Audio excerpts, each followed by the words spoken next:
진리를 알지니 진리가 너희를 자유롭게 하리라. 그렇게 말씀하고 있어요. 진리를 알지니 진리가 너희를 자유하게 한다는 거예요. 더 이상 문제가, 갈등이, 아픔이 우리를 짓누르지 못하게 만든다고 하는 거예요. 그럼 우리가 진리를 알아야 될 거 아니겠습니까?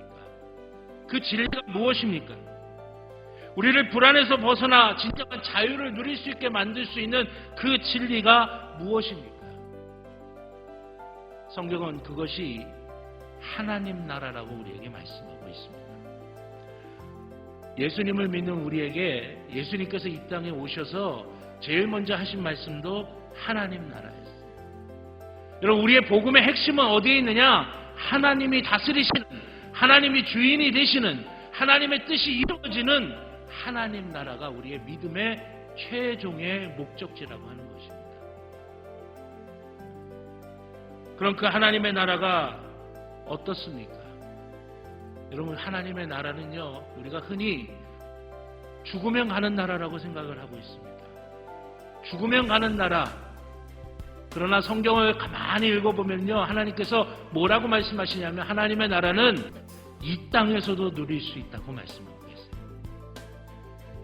내 마음을 하나님이 다스리시면 내 마음이 하나님의 나라인 것입니다. 여러분들의 가정을 하나님이 다스리시면 여러분들의 가정이 하나님의 나라인 것이에요. 여러분들의 일터를 통해 하나님의 뜻이 이루어지면 거기 하나님의 나라라고 하는 것입니다. 여러분들이 어디에 있든지 그곳에 하나님의 뜻이 이루어지고 하나님의 이 다스리심이 나타난다면 그곳이 바로 하나님의 나라라고 하는 것입니다. 그렇게 이 땅에서 하나님의 나라를 경험한 사람만이 하나님의 나라를 소망할 수가 있는 것이죠. 우리가 불안한 이유, 우리가 갈등이 있는 이유, 우리 가운데 문제가 있는 이유의 근원을 따져가다 보면 그 근원 속에는 뭐가 있느냐면 인간에게 잠재된 죄가 있다라고 하는 것입니다.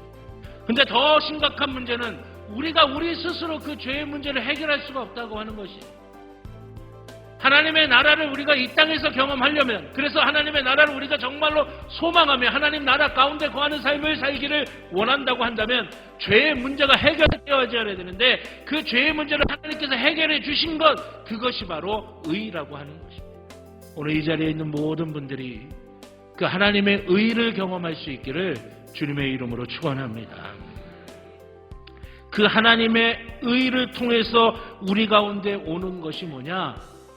평강이라고 하는 거예요. 사랑하신 여러분, 이게 하나님의 나라입니다.